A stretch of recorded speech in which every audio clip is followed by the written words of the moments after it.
అందరికీ నమస్కారం. ఆంధ్రప్రదేశ్ జనసేన పార్టీ అధ్యక్షులు మరియు కూటమిలో ఉన్న ప్రతి ఒక్క పార్టీ అధినేతలకి మేము విన్నవించుకోవడం ఏంటంటే, ఆదోని జనసేన పార్టీ ఇన్ఛార్జ్ ఎన్ మల్లప్పన్న గారు ఒక బీసీ సామాజిక వర్గానికి చెందిన నాయకుడు. ఒక బీసీ సామాజిక వర్గానికి చెందిన నాయకుడికి ఈసారి టికెట్ని ఆశించడంలో ఎటువంటి తప్పు లేదు ఆదోని నియోజకవర్గంలో. అలాగే మల్లప్పన్న గారు వీరశైవ లింగాయత్ సముదాయానికి సంబంధించిన ఒక నాయకుడు. ఆ నాయకుడికి మా వీరశైవ లింగాయత్ సముదాయంలో ఇంతవరకు ఎటువంటి రాజకీయ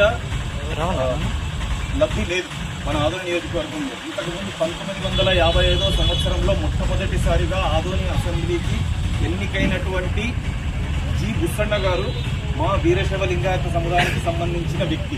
అప్పటి నుంచి ఇప్పటి వరకు ఎటువంటి బీసీ నాయకుడు ఎమ్మెల్యేగా ఎన్నిక కాబడలేదు మా ఆదోని నియోజకవర్గంలో.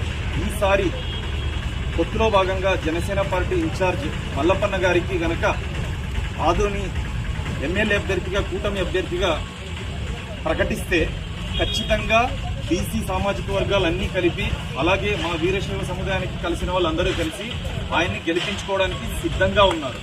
అందుకని ప్రతి ఒక్క కూటమిలో ఉన్న ప్రతి ఒక్క అధినాయకులకి, అలాగే పవన్ కళ్యాణ్ గారికి మేము అడగడం ఒకటే, దయచేసి ఈసారి 2024 అసెంబ్లీ ఎన్నికల్లో Adoni Janasena party incharge BC నాయకుడు, వీరశైవ లింగాయత్ సముదాయానికి సంబంధించిన నాయకులు ఎన్ మల్లప్పన్న గారికి సీటు కేటాయించాలని కోరుకుంటున్నాను.